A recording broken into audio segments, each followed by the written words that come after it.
Hello, this is Alexa Geist and Brandi Gartner, and we did our presentation on the Millikan oil drop experiment.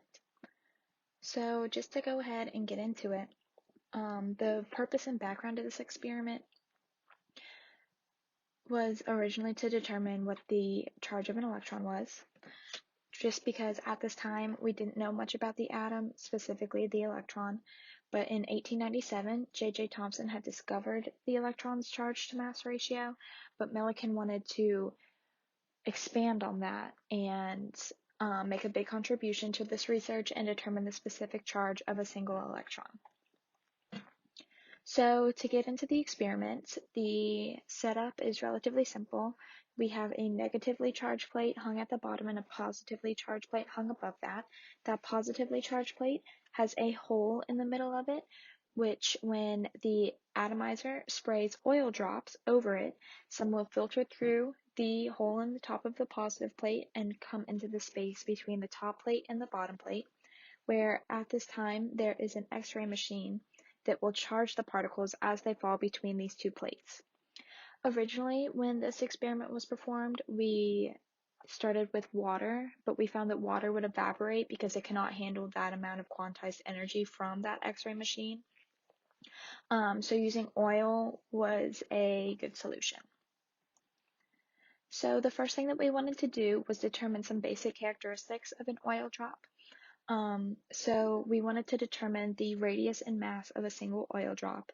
And to do this, we allowed the droplets to fall without turning on the electric field. So at this time, the X-ray machine was not turned on. These drops were not being charged. So we found that at terminal velocity, the forces on the droplet were equal. And you can see from these two equations that setting the two forces, the gravitational force and the viscous force, equal to each other allowed us to solve for the radius of a drop. And from the radius of a drop, we were able to also determine the mass of a drop. After calculating the radius and mass of the droplets, the voltage was then applied between the plates, which created an electric field. This allowed for oil droplets to become charged. The voltage was adjusted until only one drop remained in mechanical equilibrium. Mechanical equilibrium simply means the net force acting on the oil drop is zero, therefore it is suspended between the plates and can neither fall or rise. Observing only this droplet, we allowed it to rise and therefore calculate its terminal velocity when rising. In combination with the known electric field, the charge of the drop was calculated using the below equation. Through repeating the experiment many times, a trend was formed whereas the calculated charges on a single droplet were always a multiple of the value 1.592 times 10 to the negative 19 coulombs. Therefore, it was determined that the charge of a single electron was found to be 1.592 times 10 to the negative 19 coulombs. The current accepted value is 1.6022 times 10 to the negative 19 coulombs, and this is due to a difference in the coefficient of viscosity in the air when using Stokes' law.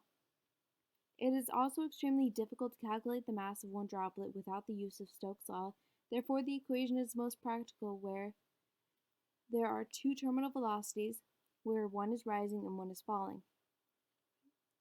So the first experiment when the electron was first discovered was J.J. Thomson's 1897 experiment using cathode rays, where he identified the existence of such particles. However, it was not until this experiment that scientists could consistently measure the smallest charge of an electron, and this was the key component to proving the existence of the electron as a fundamental particle.